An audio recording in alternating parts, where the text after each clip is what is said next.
ओम शांति। 18 अप्रैल 2023 ईश्वरीय महावाक्य। आज के मधुर मुरली का सार। मीठे बाबा ने कहा, मीठे बच्चे, आधा कल्प माया ने तुम्हें बहुत हैरान किया है। अब तुम बाप की शरण में आए हो। तुम्हें बाप से सच्ची प्रीत रख माया जीत जगत जीत बनना है। प्रश्न है, संगम युग पर भगवान को भी कौन सी मेहनत करनी पड़ती है? उत्तर, आत्मा रूपी मैले कपड़ों को साफ करने की। तुम बच्चे बाप के पास आए हो अपने पापों का खाता साफ करने। जितना देही अभिमानी बन बाप को याद करेंगे, उतना विक्रमाजीत बनते जाएंगे। अगर बुद्धि का योग बाप के सिवाय और किसी के संग जोड़ा तो भस्मासुर बन जाएंगे। इसलिए श्रीमत पर चलते रहो। गीत है ओम नमो शिवाय। ओम शांति। तुम बच्चों ने सहारा लिया है बाप का अथवा बाप की शरण में आए हो। यह कोई लौकिक बाप नहीं, यह है पारलौकिक बाप। माया ने तुमको आधा कल्प तंग किया है। तुम बच्चे ही जानते हो, यह है दुख धाम आसुरी दुनिया। कल्प कल्प तुम बच्चे बाप के पास आकर शरण लेते हो। तुम शरणागति हो। माया ने महान दुखी बनाया है। तुम्हारी जो भी इज्जत थी वह माया ने बर्बाद कर दी है। यह तुम बच्चे ही जानते हो। जब मनुष्य दुखी होते हैं तो जाकर दूसरे के पास शरण लेते हैं। यहाँ तुम भी आधा कल्प से माया की शरण में थे। जब से तुमने अपने में ये माया 5 विकारों को आत्मा ने ग्रहण किया, वैसे ही तुमने क्या किया? दूसरों की शरण ली। अब दूसरा कौन? कब से याद करते हैं ईश्वर को? जब हम दुखी होते हैं तो माया हमें दुखी करती है, फिर हम दूसरे की शरण लेते हैं। तो आधा कल्प हमने माया की शरण में थे, जिसकी शरण में अब तुम आए हो वह बैठ आत्माओं को समझाते हैं। यह भी ज्ञान हमें परमात्मा ही देता है, वरना हमें कहाँ पता। हमें तो वही थोड़ी मोटी छोटी मोटी किताबी भाषा आती थी। बाबा कहते, दुनिया वाले नहीं जानते कि हम कब से दुखी बने हैं। हम स्वर्ग के फूल थे, फिर माया कैसे आकर कांटा बनाती है, यह अभी तुम बच्चे समझ सकते हो। फिर भी मनुष्य हो, जानवर तो नहीं हो। बच्चे कहते हैं, तुम माता पिता, हम बालक तेरे। हम आपके शरण में आए हैं, हमारी रक्षा करो इस माया रावण से। बरोबर अब तुम बच्चों को माया से मुक्त कर स्वर्ग का मालिक बना रहे हैं। माया ने तुमको बहुत तंग किया है। भगवान को भक्ति आदि ही तब करते हैं जबकि तंग है तो ड्रामा अनुसार जो स्वर्ग के थे उन्हों की ही माया दुश्मन बनी है। यह कोई भी नहीं जानते कि आधा कल्प ही माया दुश्मन है। और यह बड़ी गुहा बातें समझने की है। हम अपने आधार से आधार मूर्त उद्धार मूर्त बाबा ने कहा, लेकिन जो मूर्तियां हैं ना मंदिरों में विराजमान हैं, उन मूर्तियों से हम क्या करते हैं? मांगते हैं ना। लेकिन वो तो बाबा कहते देती नहीं है ना। वो तो तुम ही हो जिनके जड़ चित्र यादगार हैं। तुम होकर के गए तो तुम देवी देवता थे। उस राज्य में जिस राज्य को मेरे द्वारा स्थापन किया गया था, मैं करण करावन हार करा कर गया था, अब तो वह कोई है नहीं। तो बाबा कहते अब वापस मैं तुमको माया से छुड़ा करके वैसा बनाऊंगा, है ना। तो बाबा क्या कहते हैं? यह गुहा बातें हैं। माया ने तुम्हें बहुत आधा कल्प इतना दुश्मन बन करके इतना सताया, यह बड़ी गुहा बातें समझने की है। आधा कल्प से तुम बहुत याद करते आए हो कि हम इस आफत से कैसे छूटे। बाप आकर हमको अपना बनाए स्वर्ग का वर्षा देते हैं। तुम सब इस समय रिफ्यूजी हो। आजकल रिफ्यूजी बहुत होते हैं ना, जाकर असलम अथवा शरण लेते हैं। तुम जानते हो माया ने भारत को बहुत दुखी बना दिया है। भारत में जब स्वर्ग था तो देवी देवताएं बहुत सुखी थे। यह यूरोपियन लोग भी जानते हैं कि भारत बहुत प्राचीन देश है। जब हम लोग नहीं थे तो सिर्फ भारत ही था। प्राचीन भारत बहुत मालामाल सुखी था, जिसको ही स्वर्ग हेवन कहते हैं। 5000 वर्ष की बात है, अभी तो वही भारत कंगाल कौड़ी तुल्य बन गया है। किसने बनाया? माया रावण ने। आधा कल्प से भारत गिरते गिरते अब कौड़ी तुल्य हो गया है। बाप कहते हैं आधा कल्प से तुमको माया ने हैरान किया है, अब तुम प्रभु का आश्रम मांगते हो। किसकी शरण मांगते हैं हम? प्रभु के। भगवान आओ, हम आप पर बलिहार जाएं, भारत को फिर से हीरे जैसा परमपिता परमात्मा ही बनाते हैं। इसलिए भक्त भगवान को याद करते हैं, हे ईश्वर शरण लो। कहते भी हैं लाज रखो, आप रहम दिल हो, फिर कह देते सर्वव्यापी। इसको धर्म ग्लानि कहा जाता है। तुम जानते हो माया ने आधा कल्प से बिल्कुल ही गिरा दिया है। बाप कहते हैं कल्प कल्प ऐसे जब भारत धर्म भ्रष्ट कर्म भ्रष्ट बन जाता है तब मैं आता हूँ। अपने धर्म को भी नहीं जानते, यह है भावी। जब धर्म लोप हो जाए तब तो बाप आकर फिर से स्थापन करे, जब होगा तब कैसे आए? हाँ, तो अब वह धर्म प्रायः लोप है या ड्रामानुसार है, होता है। तभी बाप आकर फिर ब्रह्मा द्वारा स्वर्ग की स्थापना, शंकर द्वारा नरक का विनाश कराते हैं। अभी विनाश का समय है ना। विनाश काले विपरीत बुद्धि बन पड़े हैं। तुम्हारी प्रीत बुद्धि है। सर्वशक्तिमान परमपिता परमात्मा की तुमने शरण ली है। माया पर जीत पाने तुमको सहज राजयोग और ज्ञान मिलता है। बाप कहते हैं मुझ बाप को भूल गए हो। तुम सबने क्या किया? मुझे भुला दिया है। माया ने तुमको मुझ बाप से बेमुख कर दिया है। बाप बैठ ब्रह्मा मुख द्वारा शिक्षा देते हैं। माया की प्रविष्टता होने के कारण ऐसी ग्लानि की बातें लिखती है। तुम जानते हो राजयोग बाप के सिवाय कोई सिखा ना सके। बाप तो है स्वर्ग का रचयिता, यह आत्मा ही बात करती है। तुमको देही अभिमानी बनाते हैं। आत्मा ही संस्कार ले जाती है। आत्मा ही लेप छेप में आती है। आत्मा ही शरीर के द्वारा कष्ट आदि भोगती है।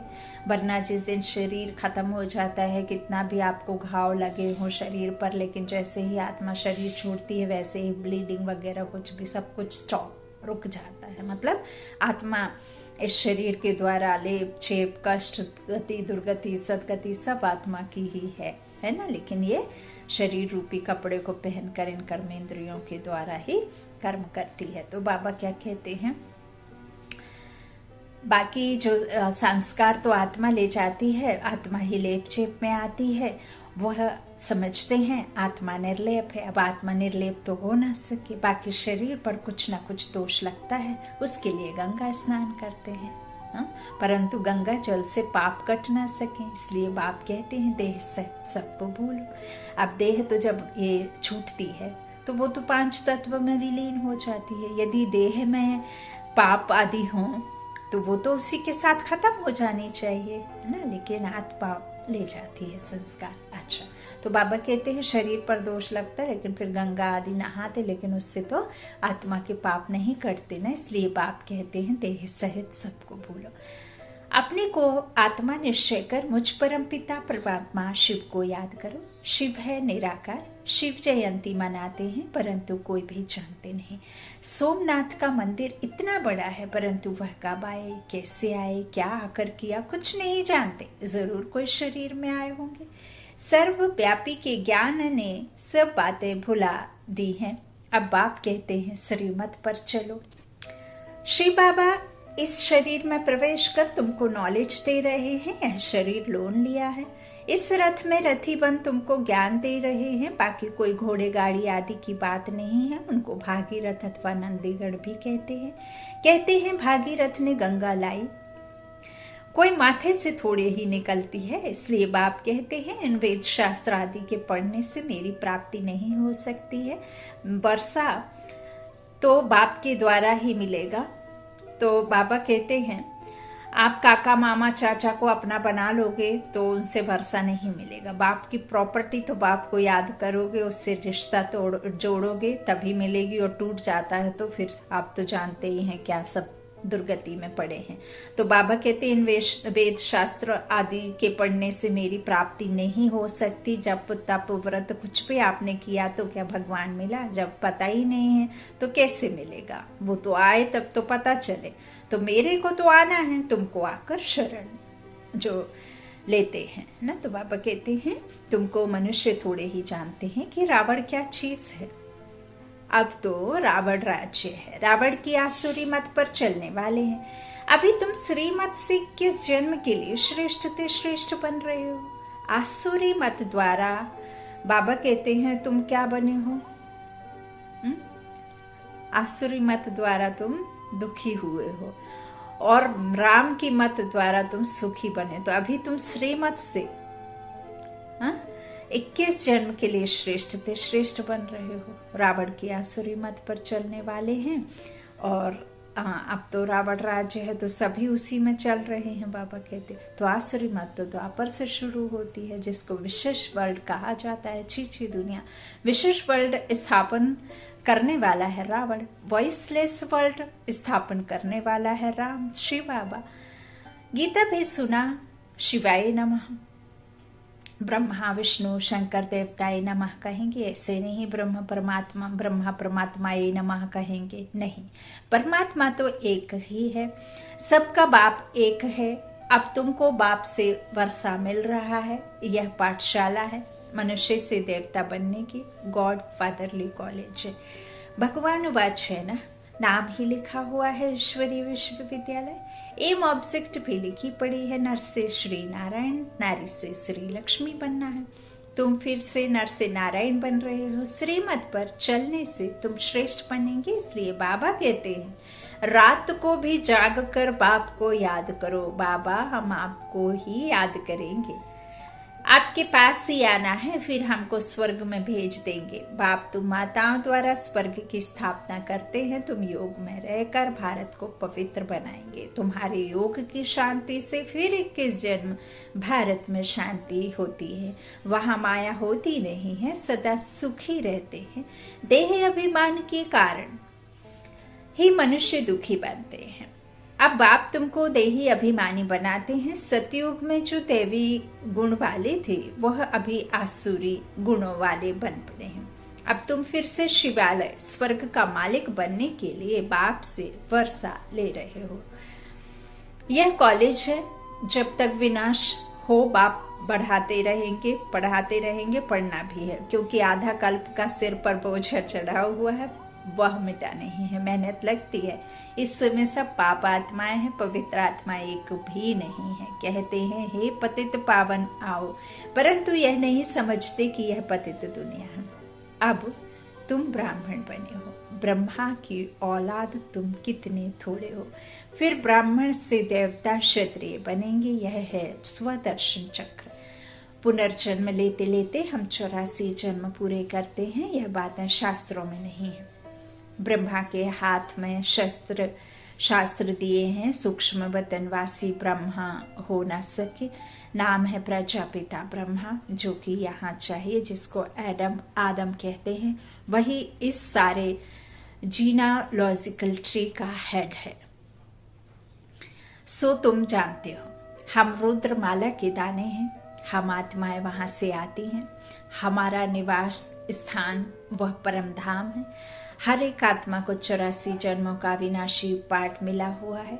यह सब बातें तो पतित मनुष्य समझा न सके। पतित से पावन तो बाप ही बनाएंगे, वही सर्व पर दया करने वाला है, और कोई सारी दुनिया पर दया करने का लीडर बन ना सके। यह तो बाप ही बनते हैं। बाप को तो तरस पड़ता है, जब बहुत दुखी बन पड़ते हैं तब मैं आता हूँ। तुम बच्चे तन मन धन से भारत की सेवा कर भारत को स्वर्ग बनाते हो। जैसे गांधी ने फॉरेनर्स से राज्य हाथ में लिया, परंतु वह तो है मृग तृष्णा के समान। अब गांधी जी ने जो कुर्बानी दी देश पर, या उन्होंने जो भी किया, उससे तो किसी भी आत्मा की जो सदगति या मुक्ति, जीवन मुक्ति नहीं होती, हाँ नहीं हुई। अब कोई डॉक्टर बन जाएगा, उस ज्ञान से तो किसी का जो है सब कुछ संपूर्ण नहीं हो जाएगा। वो तो खुद के लिए बनेगा, है ना, उसके परिवार को चलाने के लिए बनेगा। तो भल आज बॉर्डर पर जो सिपाही हैं फौज में, वह भी यदि लड़ाई करके जाते हैं, हमारे देश की रक्षा करते हैं, तो वो भी बाबा कहते हैं मृग तृष्णा। हाँ, कोई फौजी यदि मेरी याद में रह करके वहाँ बॉर्डर पर तैनात है तो उसकी जरूर सदगति होगी, है ना। तो बाबा क्या कहते हैं, जो भी किया यह सब राज्य हाथ में लिए, परंतु वह तो है मृग तृष्णा के समान, उससे तो पूरे विश्व में शांति या विश्व पर राजाई तो नहीं मिली ना। तो अभी माया भी फॉरेनर है, आधा कल्प से राज्य किया है। बाप आकर इनसे छुड़ाते हैं। माया ने तुम्हें बहुत दुखी किया है, इसलिए बाप कहते हैं मैं आता हूँ लिबरेट करने। बाबा कहते हैं माया धन संपत्ति को नहीं कहते। बाबा बार बार कहते हैं 5 विकार की वजह से दुखी होते हैं। यूं नहीं है कि सतयुग में धन संपदा ना हो, धन संपदा तो इतना है कि आप इमेजिन नहीं कर सकते हैं, इतनी धन संपदा है। तो उस धन संपदा को माया नहीं, माया तो कहते हैं विकारों को।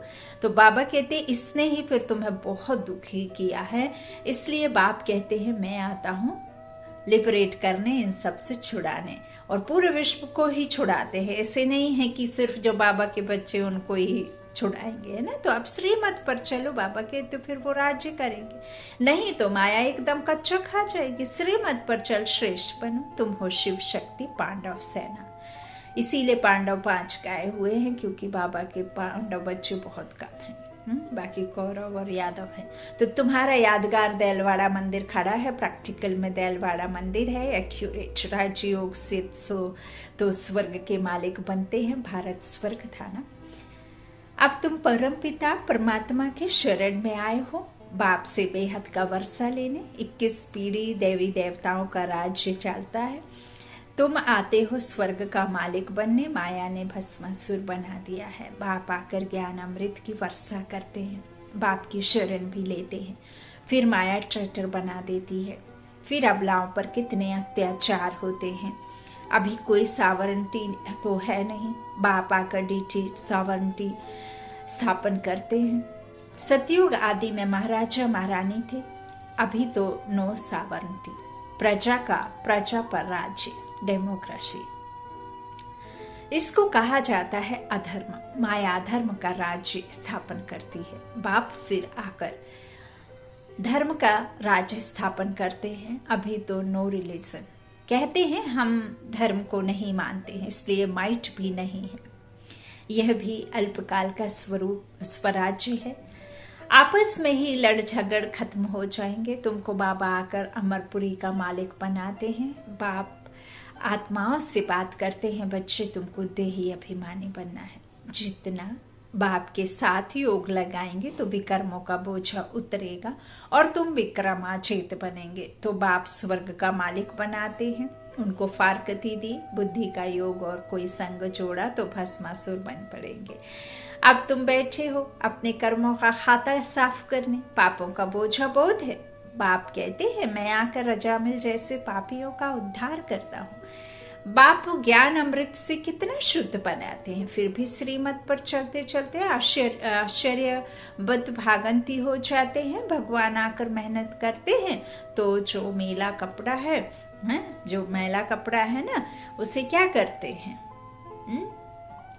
वो मैला कपड़ा वह फट पड़ता है, इसलिए अजामिल नाम रखा है। बाप का बनकर फिर फारकती दे तो वह हुए नंबर 1 अजामिल। उन जैसा पाप आत्मा कोई होता नहीं। इसलिए तुम बच्चों को बहुत अच्छी रीति श्रीमत पर चलना है। अगर श्रीमत को छोड़ा तो माया खा जाएगी, फिर कल्प कल्पांतर के लिए वर्षा गवा देंगे। अच्छा, मीठे मीठे सिकी लाधे बच्चों प्रति माता पिता बाप दादा का याद प्यार और गुड मॉर्निंग। रूहानी बाप के रूहानी बच्चों को नमस्ते। हम रूहानी बच्चों के रूहानी माता पिता बाप दादा को याद प्यार और गुड मॉर्निंग। शुक्रिया बाबा, मीठे बाबा, प्यारे बाबा। धारणा के लिए मुख्य सार, पहला बाबा ने कहा तन मन धन से भारत की सेवा कर इसे स्वर्ग बनाना है, माया दुश्मन से लिबरेट करना है। दूसरा, देही अभिमानी बनने के लिए देह सहित सब कुछ भूलना है। जो भी पुराने कर्मों का खाता है उसे योग बल से साफ करना है, विक्रमाजीत बनना है। वरदान दिया है आज, एक बाबा शब्द की स्मृति द्वारा कमजोरी शब्द को समाप्त करने वाले सदा समर्थ आत्मा भव। बाबा कहना, असमर्थी से समर्थी में खुद को ले आना। तो जिस समय कोई कमजोरी वर्णन करते हो, चाहे संकल्प की, बोल की, चाहे संस्कार स्वभाव की, तो यही कहते हो कि मेरा विचार ऐसे कहता है, मेरा संस्कार ही ऐसा है। लेकिन जो बाप का संस्कार संकल्प सो मेरा समर्थ की निशानी ही है बाप समान। तो संकल्प बोल हर बात में बाबा शब्द नेचुरल हो और कर्म करते करावन हार की स्मृति हो, तो बाबा के आगे माया अर्थात कमजोरी आ नहीं सकती। स्लोगन है, जिसके पास गंभीरता की विशेषता है उन्हें हर कार्य में स्वतः सिद्धि प्राप्त होती है। जिसके पास गंभीरता की विशेषता है उन्हें हर कार्य में स्वतः सिद्धि प्राप्त होती है। अब गंभीरता का मतलब यह नहीं है कि आज के समय के ये विकारी विचारों को अपने अंदर में रख करके गंभीर होकर के सोचें और फिर आप कहें कि स्वतः कार्य सिद्धि प्राप्त होगी, तो यह तो युक्ति नहीं है। बाबा युक्ति देते हैं, जो परमात्मा की श्रीमत है, परमात्मा के महावाक्य हैं, उनका मनन चिंतन करना और अपने जो संस्कार है वो संस्कार अपने जैसा नहीं, जो परमात्मा, तो जो संकल्प बोल हर बात में बाबा शब्द नेचुरल हो ना, वो बाबा कहते हैं स्मृति होनी चाहिए। तब आपको फिर इस गंभीरता की विशेषता से आपको हर कार्य में स्वतः ही सिद्धि मिलेगी। अच्छा, ओम शांति। शुक्रिया बाबा, शुक्रिया आप सभी भाई बहनों के स्नेह का, प्यार का।